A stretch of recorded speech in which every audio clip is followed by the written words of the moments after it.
It's a contradiction. How are we going to give money to Osama bin Laden in the 1980s and turn around and make him the #1 wanted figure in all of the United States and all of the globe? It's contradictory. And it's hypocritical. In the 1990s, we went into a military conflict in Kosovo. We began to protect the Kosovars. And now they hate Islamic terrorists.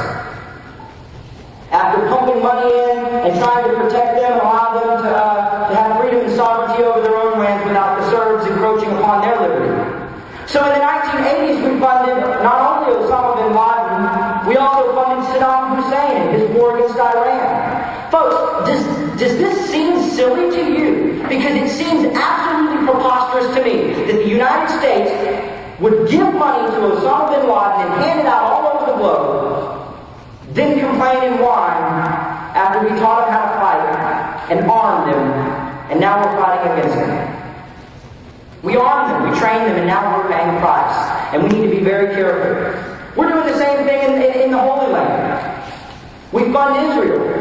But we fund the Arabs 3 times as much as we do the Israelis. My grandfather's gotten a lot of slack for not supporting Israel.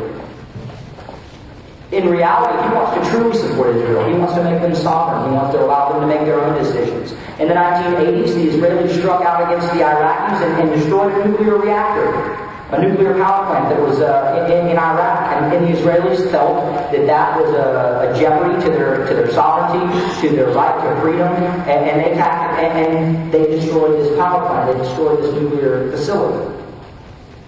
And everyone in the United States began to condemn it and say, "Oh, this wasn't in our wishes, so you have to do exactly." We're treating Israel like stepchildren. We're treating Israel like children that need permission before they go outside and cross the street. We need to allow Israel to be free. We need to allow Israel to protect its borders. We need to quit giving money to Israel's enemy. We need to quit giving money to Israel. We need to allow them to protect themselves. They're financially stable and they're certainly militarily able to protect and defend themselves. So it makes no more sense to fight those guys.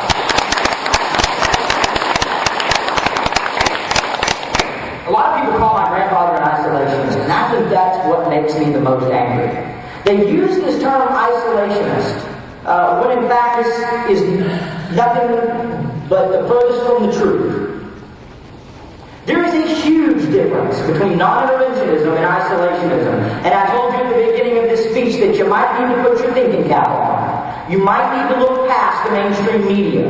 You might need to look past these huge newspapers and news channels, Fox News, that are giving us information that they want us to believe, and they're shoving it down our throat. Americans need to stand up and make decisions for themselves. And we need to understand that this is not isolationism. This is not interventionism. We don't need to intervene in ideas and in conflicts and in issues that are not our business. My grandfather is certainly not an isolationist. He believes in open trade. He believes that travel should be done, that we should freely travel around the globe. We should communicate. We should have diplomatic relationships with every nation. We are isolating ourselves because we're becoming the policemen of the world. The world is looking at us with hostility, and they're saying, "Who are you to tell us what to do?" It's time for us to step back. It's time for us to follow the United States Constitution. It's time to listen to George Washington. It's time to listen to Thomas Jefferson. We are entangling ourselves so deeply around the globe and around the world that we're not going to be able to get out pretty soon. This generation needs to get involved. The generation that is in college now, the generation that is at the public high schools where I am an assistant principal, the universities across the nation have begun to realize and wake up to the Ron Paul revolution. Some of the strongest support for Ron Paul is on college campuses because the young people understand that the old people are just getting us deeper and deeper into a mess.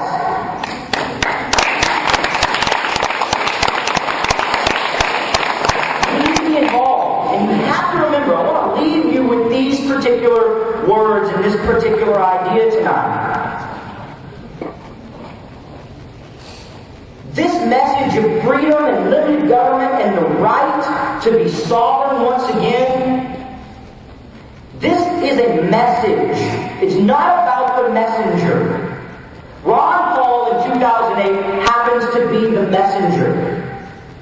And I hope that voters around the nation will allow him to lead and will allow him to be elected president so that he can continue this message. But he doesn't want to be a dictator. He doesn't want to be a tyrant. He's got to have a United States House of Representatives and United States Senate to work with. So it's people like you that are in college, that are developing your ideas and beginning to learn about politics.